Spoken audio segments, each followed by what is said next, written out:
This session is not only about discussing the important topics which we have to prepare for the exam. Also, we'll be discussing about the strategy with which we can score good marks and the syllabus content, which is because of the pandemic situation has been modified by the CBSE. So, what all things we'll be discussing here is the bifurcation of a syllabus, the analysis of a sample paper which was shared by the CBSE, and the complete syllabus chapter wise important topic, and what all challenges as a teacher which we have encountered during this pandemic. And but the foremost thing is that we have to prepare our students to to deal with that and then bring good marks, to score good marks. And definitely what will be some basic tips which every student of AI should follow to score good marks. So let us proceed with that only. So the subject is artificial intelligence, and the code for is AI 417. And let us just first discuss about why do we opt for this particular subject, because it is including the AI, which is artificial intelligence. Now in every aspect, every domain, AI is being incorporated. So the child needs to know about what is AI, what is the project cycle, and where, even if they are using AI in every aspect, but probably they are not aware of. And since it is a need of an hour to make them aware of what is AI, so this course has been introduced and most of the schools are opting for it. So these are the three key skills on which we are working for. First is the technical skills for AI, then how it is related with the life skills, and how much AI is ready. The readiness of the concept which is being included in the AI. So this is all included in the AI course content. Now, to be precise, I must tell you that for class 10th, term 2 syllabus, the total marks weightage for AI is 50, as you could see here. Out of that, if I bifurcate, 25 marks will be for theory and 25 marks will be of your practical. For theory paper, if I say, the total duration will be assigned as 1 hour, and the child has to appear within this particular hour only. 15 minutes time will be provided for reading. Now the essential thing is that how to utilize the reading time. There are certain questions, certain part in which they have to only opt for, they can look for the one markers. There they can decide which questions they can think about, they can write about, and they can actually build a strategy that which all questions they need to attempt first. So while reading, they can decide which all questions, where the options are given, where there is a choice, they can decide that which all questions they have to attempt for. Now, as you all know that the entire syllabus has been divided into two parts. One is the employability skill and the second one is the subject specific skill. From the employability skill, the total weightage of mark is that of 5 mark only, whereas for the subject specific, it is 20 marks. Now the point comes at which part to prepare first, because if you see in a book, it is that part A is coming, and in that from part A there are two topics which I'll just discuss with you all, whereas in part B also there are two units which will be coming. So the child may not get a clear idea about that which topic to prepare first. It's my suggestion to you all that insist the child to go specifically for part B first, because it carries more mark. It is of 20 mark, and it's not that difficult also that it will take much time or will be difficult for a child to understand. So first of all, they need to go with part B to prepare for the exam. Now, this is a blueprint. If you could see here, for part A, employability skill, as I say, it was for 5 mark. 2 units which are coming into it is entrepreneurial skills and green skills. This entrepreneurial skill, if you see, there are 3 types of questions which will be coming: very short answers, and large answer. So if you could see, there are no large answers from any of these two topics. There will be very short answer or short answer. Very short answer can be 2, and short answer can be 1. Similarly for green skill, And out of them, they have to attempt only 3, whereas for short answer, they have to attempt only 1. The total weightage is for 3 or for 2 marks. Now, we move to second one, which is the part B, that is subject specific skill. As I say, it was of 20 marks only. And you could see here, this is natural language processing and evaluation. These are again 2 units, which are part B, which are the part of part B. And there you could see very short answers and short answers are there, but large answers are also there. Therefore, the weightage of these 2 chapters has been increased, and you could see the. Therefore, I suggested you that the part B carries more weightage as that of a part A. So they should prepare the second part first. Now, what is a format? The paper is actually divided into 3 sections: section A, B, and C. Section A, total section A is the weightage of total section A is of 5 mark, section B is of 12 mark, and section C is of 8 mark. Whereas section A, if you see, there will be total 6 questions, and the topic or the unit from which the questions will be coming in section A will be from employability skills, that is for part A. Now, section B, it contains total of 12 questions each, and the total marks of section B will be of 12 marks. And yes, it will be from part B, that is a subject specific. Now, to be very precise, if I say section C, it consists of 3 questions. Total weightage is 8 marks, and it is based on competency based questions. Now, this competency based, if you see in the syllabus, you will not relate that what is competency based and from where these topics are coming. So let me precise that competency based are actually skill based question to evaluate, to analyze how the child is trying to solve the question on the basis of the skill concepts. So there are certain portion which is included in part B, that is skill subject specific topics. So this section C also comes from a subject specific. Okay. Now, if you see how the pattern or how the questions are being given with choices and all, so I'll just show it to you. Yeah. You could see in section A, there will be in total 6 questions.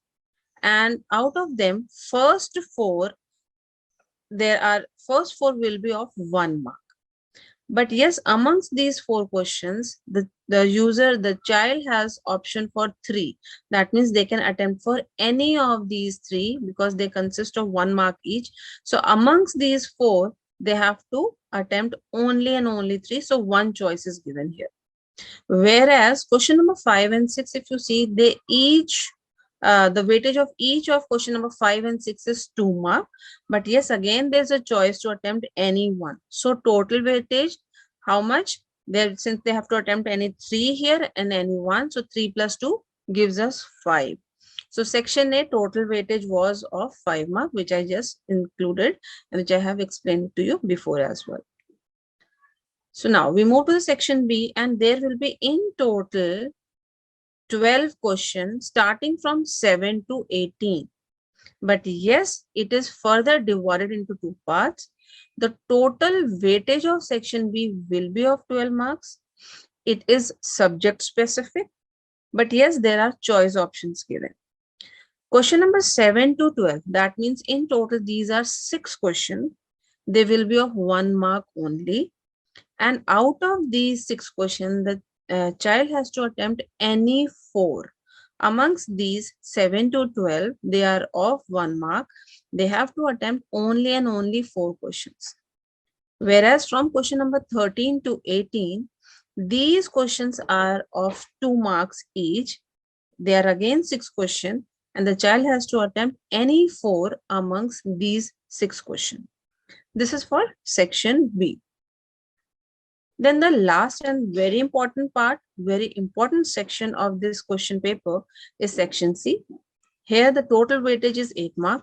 It is totally based on the competency base, as I said before. And there will be three questions given, 19 to 21. Each question is of 4 mark, but the child has to attempt only and only two.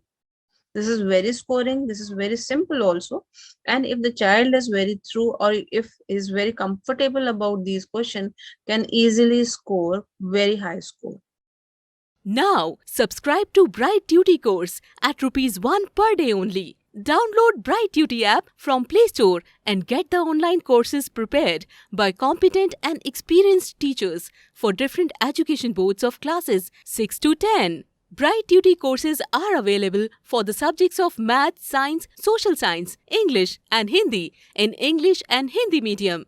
Bright Duty follows three-step approach, that is learning, assessment and exam preparation. In learning, topic-wise video lectures with explanation of concepts and discussion of textbook examples and questions are available with the solutions. In assessment, topic-wise online MCQ test, practice assignments and chapter-wise question bank are available with the solutions. In exam preparation, previous year's question papers, sample papers and model test papers are available with the solutions. Sign up today on Bright Tuesday and avail your courses at affordable prices.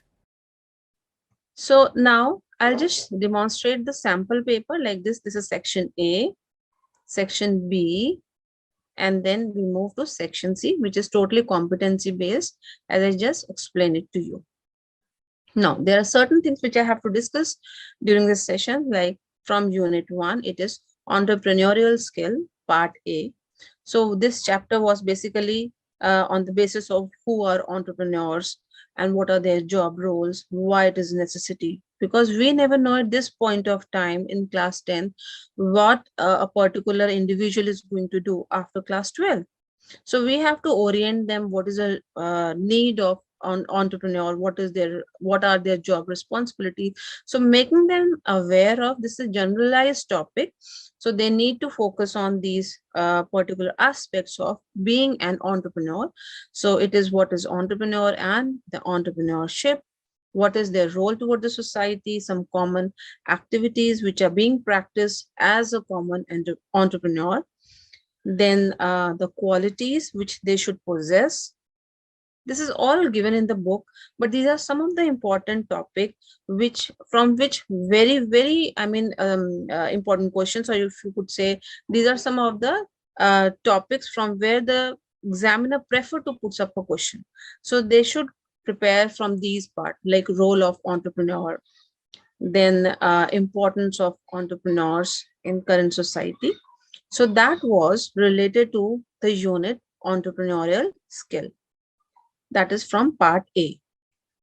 From part A only, the second unit consists of green skills. If you have read about the chapter, you must be aware of it is focusing on SDG. What are these SDGs? These are Sustainable Development Goals. There are in total 17 SDGs, and every country, every society is working towards it. To orient the student for these 17 SDGs, this topic has been incorporated, though it is basically from the social science stream, but it is being now incorporated in every domain, not only in computer science, but in every. So in this chapter, there are two main aspects which are being discussed, like what is the role of, how the society and environment should be taken up.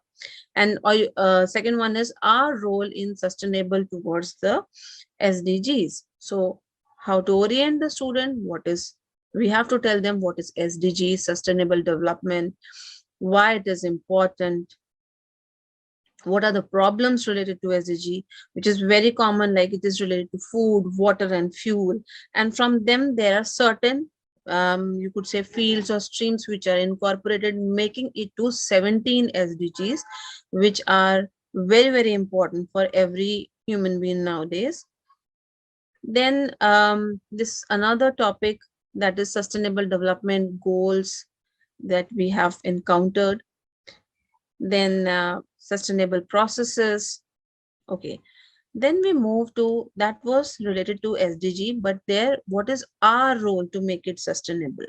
So there are certain important topics which you should include and which should you should focus on, like quality education, clean water and sanitization, affordable and clean energy, decent work, economic growth. There are some which I have just mentioned: reduce inequalities, responsible consumer and producers. So the chapter is focusing on these topics. A child should understand that what is our role to make it sustainable. So they should understand the meaning of each and every point which I have included over here. From one marker, if you say, there are certain questions which are definitely coming from these topics. So for one marker, you could say this is an important topic.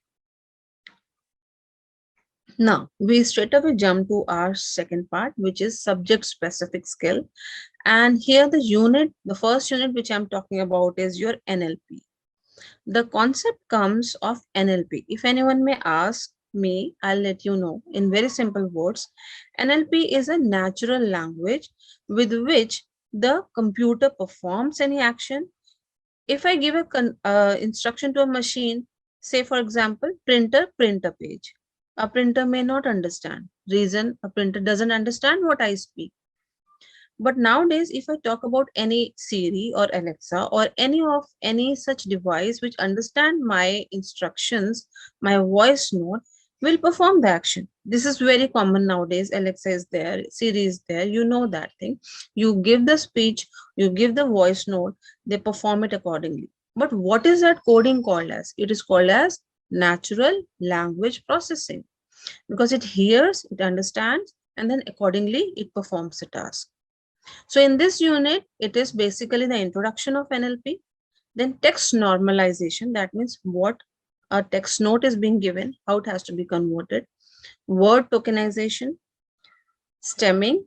What is stemming is, it is actually, if I talk about precisely, it is like when I talk in Indian accent, there are certain specific way in which I use a word.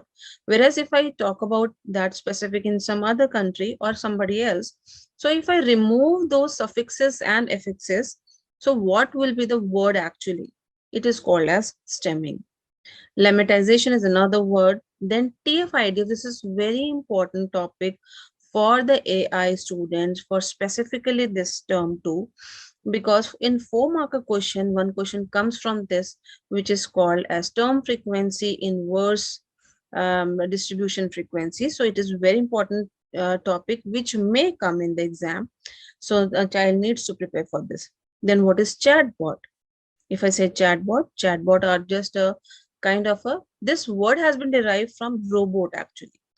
The robot, then it transformed to chatbot. You might have encountered that there are certain chat rooms, or you could say you write a message and you get a revert back. So it is a robo machine which is not physically, if I say, a server on which you simply write the instruction and pre-feeded responses you get back. So the device which is giving you the instruction, which is giving the responses on the basis of your query, they are called as chatbots.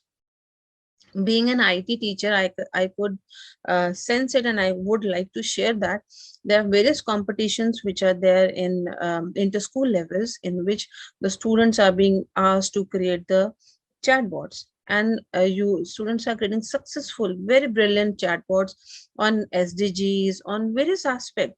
So it is very common trend nowadays, but yes, it has to be emphasized amongst the students of class 10 to make them understand the utility of NLP, which is natural language processing. Then script bot is another. It is, you could say, a stem of chatbot. And what is actually, it works like a chatbot only, but what is the difference? A predefined script is being given and it works around that script only. If something is asked other than that particular script, it may not revert you back in a proper way. It may not respond you back as you're expecting, because it doesn't have the script. It was not stored with the pre-feeded information. So what is a script bot? It is something like that. And Alexa is an example of the same. Next is a smart board. In every school now, you must have encountered what is a smart board. It is one on which actually works on a huge database, not similar to big data, but yes, It works on a big database from where the net accessibility is there. So many tools are there. You can connect to multiple sites, multiple devices. And when the device which is connected with so many other resources to get the information to show that particular thing in a different way, in a 3D aspect and all, it would be called as a smart board, and which is now a current trend. So this is another important topic of NLP. Now we focus on the last unit of this AI topic, which is from part B, that is subject specific skill. It is evaluation, and very important topic. So first of all, you need to know what is AI, what is evaluation. It is actually analyzing the artificial intelligence model to process. Why to process? To get the desired output. But there are certain aspects for which you have to work on. So when we get the output, so we are evaluating the model first, and on that evaluation only we get the desired output. Or main, it is very likely we may not get the desired output as well. So when we are talking about the evaluation of a model, so there are four parameters on which we work on. For every evaluation, we focus on these four key points, which is called as prediction, reality, accuracy, and F1 score. So when I talk about what does each of these parameter mean, I must let you know about what is precision. If I talk about this, is the percentage of true positive cases. That means correct cases versus all of the cases where the prediction is true. So this is precise definition of precision. There's a formula for it. And what it says when we get total true positives upon true positive plus false positive. There's one example which I have demonstrated here also. If the precision is given as 90, true positive cases, precision I have to calculate, and I know the total true positives were 90. So, and the false positive were um, um, 30. So if I put a formula, I get 90 by 120. And after doing this, we will use a log table to get the correct output. I hope that you must be oriented about the same, that you have to use a log table for calculating. Then recall the fraction of positive cases that are correctly identified. The formula for is true positive by true positive plus false negative into 100. These are very important formula. So I'm telling you, this is very scoring topic, and if you know the formula, you can quickly score 4 marks without putting much of the effort. Then accuracy is percentage of correct prediction by all of the observation. So into 100. So this is you can calculate. So correct prediction upon total cases into 100. What is correct prediction? It says true positive cases plus true negative cases will be called as correct prediction. Total cases will be all of them.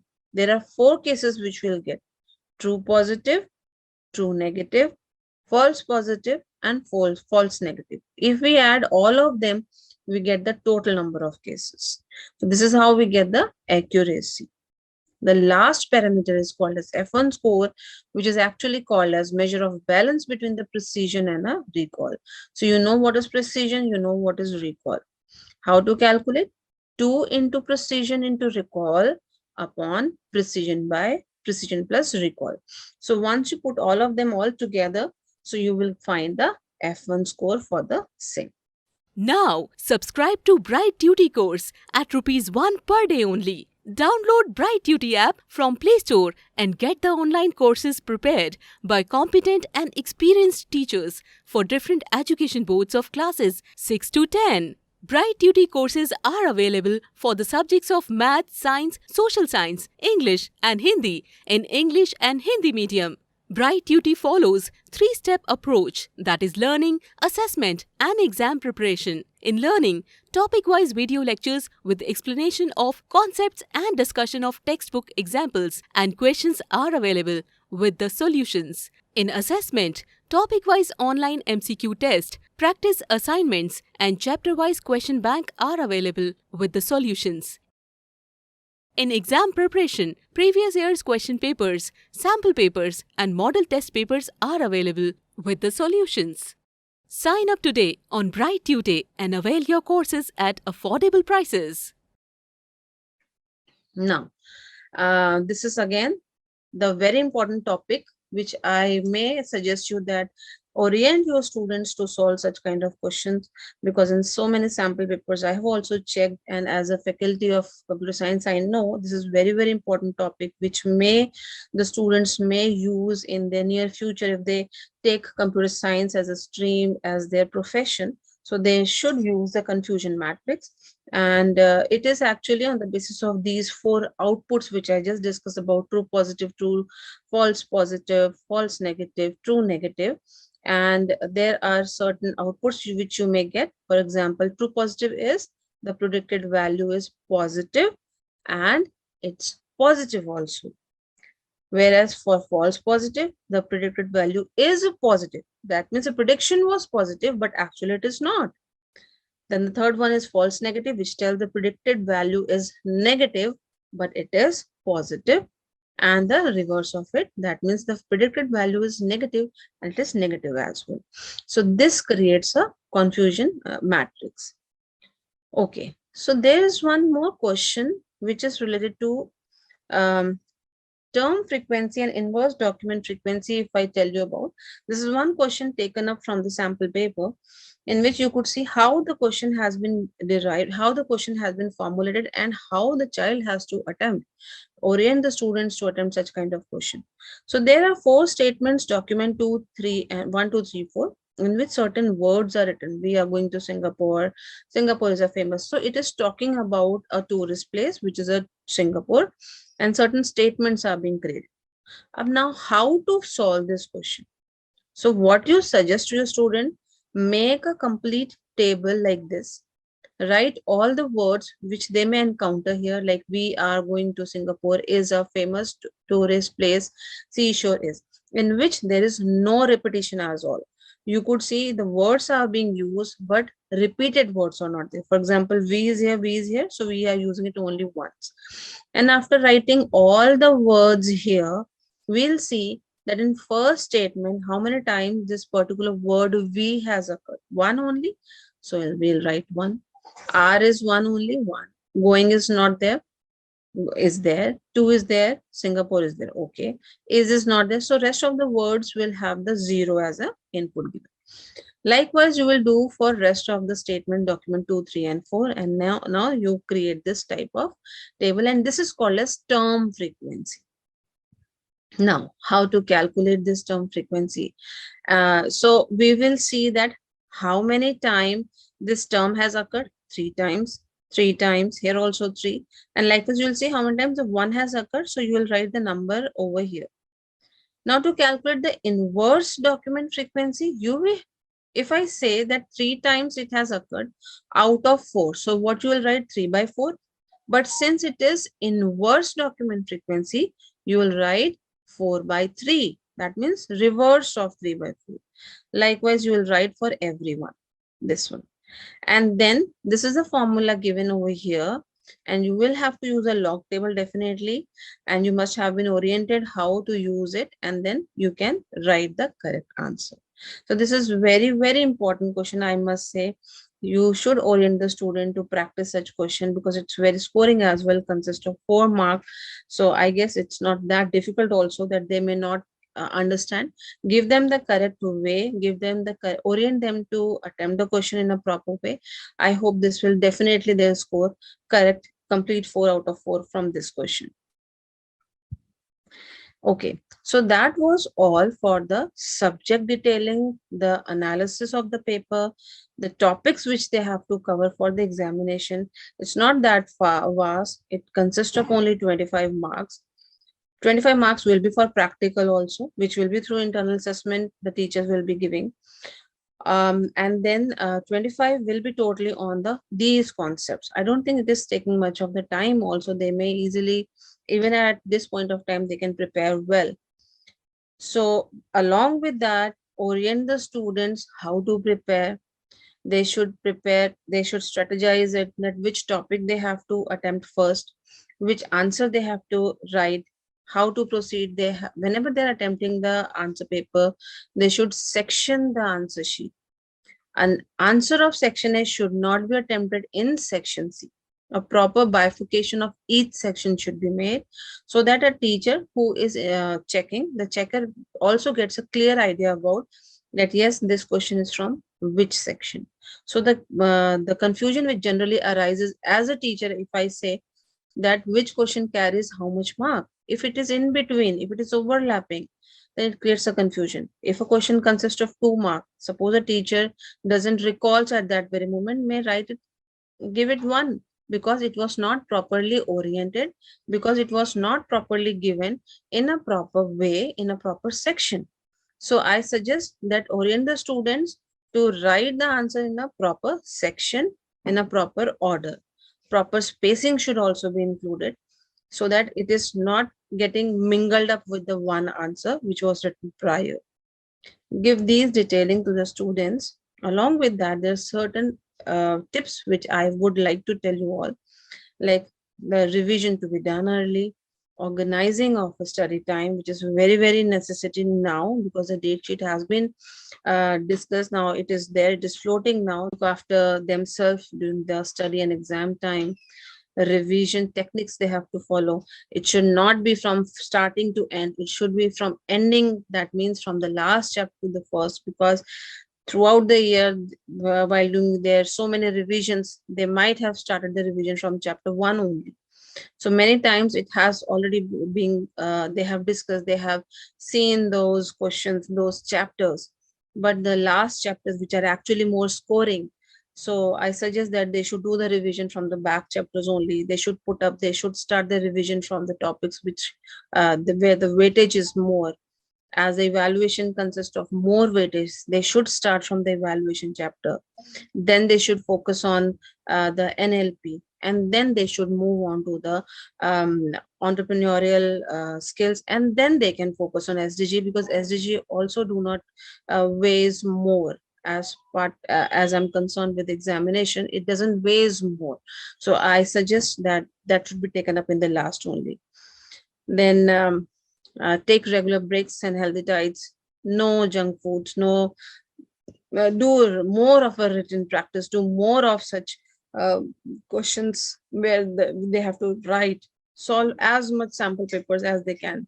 We as a teacher are providing so many sample papers, so many questionnaires, so many questions with which they can do practice, they can do the recalling. So it is a necessity, they should go ahead with that. So I would lastly say that exam is a skill. They should learn it and enjoy it. It is not a task which is, they should take it with a very heavy and heavy heart and head. So they should enjoy, because if they prepare well, they'll definitely score well. So that's all from my side. And thank you so much, Goyal Prakashan, who has given this opportunity to me to share my, views, to discuss with you all about the topic and the content, the detailing of each and every aspect. So that will be all. And anyone who would like to ask me any question, I'm open for it. Thank you, ma'am. Thank you so much. Anyone if having any doubt, they can write the doubts in the chat box, please. Ma'am, can you see any doubts? Because the people must be writing directly to you as well. You can open your chat box and see once that if anybody is asking any doubt or not. No, I couldn't see yet. What so I tricks guess, can be? yeah. I think there's one question. What tricks can be applied to solve section C? Well, I would only suggest that as I have discussed the formulas with you all, I'll share the PPT with ma'am, and probably she can share it with you people all. The formulas are written into it. Kindly solve the questions using those formulas. They are very precise and very simple also. The meaning of each of them is also, they are also mentioned there. So once you solve, take any sample paper from Goyal Prakashan also, they have given a wonderful sample paper, you can use that, and Try to solve as many questions as. The more you solve, more confident you will be for solving such sessions, such questions. Yeah. Anybody else?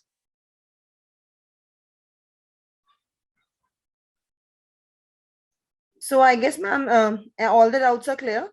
So we can take a leave now. Thank you so much, ma'am. Thank you all the participants. Thank you, ma'am, for such a wonderful webinar. Thank you, everyone. You all can leave now. Thank you. Now, subscribe to Bright Duty course at Rs 1 per day only. Download Bright Duty app from Play Store and get the online courses prepared by competent and experienced teachers for different education boards of classes 6 to 10. Bright Duty courses are available for the subjects of Math, Science, Social Science, English and Hindi in English and Hindi medium. Bright Duty follows 3-step approach, that is learning, assessment and exam preparation. In learning, topic-wise video lectures with explanation of concepts and discussion of textbook examples and questions are available with the solutions. In assessment, topic-wise online MCQ test, practice assignments and chapter-wise question bank are available with the solutions. In exam preparation, previous year's question papers, sample papers and model test papers are available with the solutions. Sign up today on Bright Tutor and avail your courses at affordable prices.